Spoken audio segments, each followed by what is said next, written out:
কি ব্যাপার আজকে আবার এই দুজনকে সাথে করে নিয়ে এলি কেন? ফুটু ভাই, সেদিনকে আপনি যে জ্ঞান আমাকে দান করেছেন সেই জ্ঞানের মাধ্যমে আমার চোখ খুলে গেছে। তা এই দুজন হচ্ছে আমার বন্ধু। তো এদের দুজনকে আমি বললাম ফুটু ভাই অনেক জ্ঞানী মানুষ, এরা কোনো মতেই আমার কথা বিশ্বাস করতে চাইছে না, তাই আমি এদের দুজনকে আপনার কাছে নিয়ে এলাম। এরা দুজন আমার বন্ধু, এরা নিজের জীবনের প্রতি বিশ্বাস হারিয়ে ফেলছে, তা সেই বিশ্বাসটা নিজের জীবনের প্রতি কিভাবে নিয়ে আসবে সেই বিষয়ে একটু আপনার সাথে আলোচনা করতে চাইছি। বল কি জানতে চাস তোরা?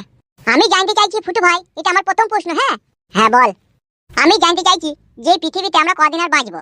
শোন, তোর প্রশ্নের উত্তর হচ্ছে পৃথিবীতে তুই আর কতক্ষণ বাঁচবি। পৃথিবীতে বাঁচার কোনো নির্দিষ্ট টাইম নাই। এই আছিস, এই না থাকতেও পারিস। কেন, কতক্ষণ বাঁচবো কি না বাঁচবো কোনো গ্যারান্টি নাই। No no never. গ্যারান্টি এই জন্যই আমাদের মাঝে নাই। যদি মানুষের জীবনে প্রকৃত গ্যারান্টি থাকতো কে কতক্ষণ বাঁচবো, তাহলে মানুষ ধর্মের প্রতি বিশ্বাস হারিয়ে ফেলতো। তাই ধর্মের প্রতি প্রকৃত বিশ্বাস রাখার জন্য আল্লাহ আমাদের মৃত্যুর টাইম টেবিল নির্দিষ্টভাবে এই জন্য করেনি। আল্লাহ দেখলো আমি যদি এদের নির্দিষ্ট টাইম টেবিল করে দিই যে এক একটা মানুষ যেদিন থেকে জন্ম নেবে সেদিন থেকে 100 বছর পরেই মরবে, এর আগে তার কোনো মৃত্যু আসবে না, তাহলে এখান থেকে বোঝা যায় সর্বপ্রথম মানুষের মনের মধ্যে আগে যেই সৃষ্টিটা ঘটতো সেটা হতো প্রথমেই মানুষ ধর্মের প্রতি বিশ্বাস হারাইতো। মানুষ এই মানুষের উপরে জুলুম চাপাইতো, যার জোর থাকতো তার মুলুক হয়ে যেত। চারিদিকে লুটপাট হাহাকার, অসহায় মানুষের চিৎকার।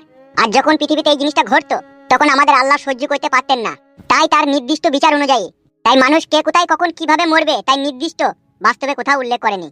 ঠিকই বলেছো ভাই, এতগুলো বুঝতে পারছি আমি। মানে আপনি যেটা বলতে চাইছেন, আমার যদি আল্লাহ যদি নির্দিষ্ট কোনো টাইম করে দিত যে আমি 100 বছর অবধি বাঁচবো, তাহলে আমার নিজের প্রতি একটা কনফিডেন্স থাকতো, পাওয়ার থাকতো যে আমি 100 বছর বাঁচবো।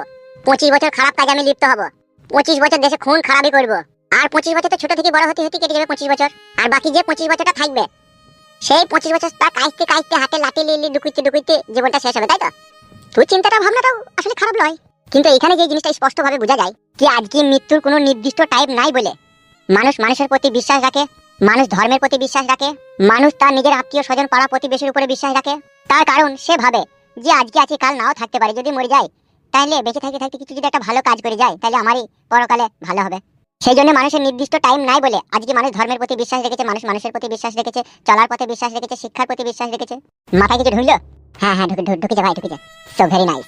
ফুটু ভাই, আপনি তো ওর প্রশ্নের উত্তর দিলেন, ঠিক আছে, আপনার কথাটা বুঝবার বিষয় আছে, কিন্তু আমার একটা খুব সাদা মনে খুব কঠিন প্রশ্ন। এই প্রশ্নের যদি উত্তর তোমার কাছে ভাই আমি না পাই, কিন্তু আমি বাড়ি গিয়ে আত্মহত্যা করব। ইনশাআল্লাহ আমি তোর প্রশ্নের উত্তর দেওয়ার যথাযথ চেষ্টা করব। বল। আমার প্রথম প্রশ্ন হচ্ছে, আমরা পরের মেয়েকে বিয়ে করে নিজের জীবনের সবকিছু সুখ বিসর্জন দিয়ে তাদের সুখের কথা কেন ভাবি? তুই যা প্রশ্ন করলি মাথা তার কেটে যাবে তবে আমার। তার কাইলে তো হবে না ভাই, এই প্রশ্নের উত্তর দিতে হবে, নাইলে তোমার জন্য একটা ছেলে কিন্তু নিজের প্রাণ হারাবে। ঠিকই বলছে ভাই, একমাত্র তুমি পারো এই প্রশ্নের উত্তর দিতে। ভাই বলো বলো। এত করে যখন বলছিস তাহলে শোন, সংসার ধর্ম হচ্ছে সব থেকে বড় ধর্ম, যেই ধর্ম থেকে সবার উপরে বিশ্বাস আসবে। বিষয়টা হলো ভেঙে চুরি খান খান করে চূর্ণ বিচূর্ণ করে তোদেরকে বলছি, বুঝার চেষ্টা করবি, ঠিক আছে? হ্যাঁ বলো ভাই, বোঝার চেষ্টা করব। দেখ, তুই যেটা প্রশ্ন করলি যে একটা পরের মেয়েকে বিয়ে করে আমাদের জীবনের সুখ শান্তি কেন আমরা বিসর্জন দেবো, বিসর্জন এই জন্যই আমাদেরকে দিতে হবে কি সংসার ধর্ম বড় ধর্ম, আর এই ধর্ম থেকে পৃথিবীর সবকিছুকে চেনা যায়, স্পষ্টভাবে দেখা যায়।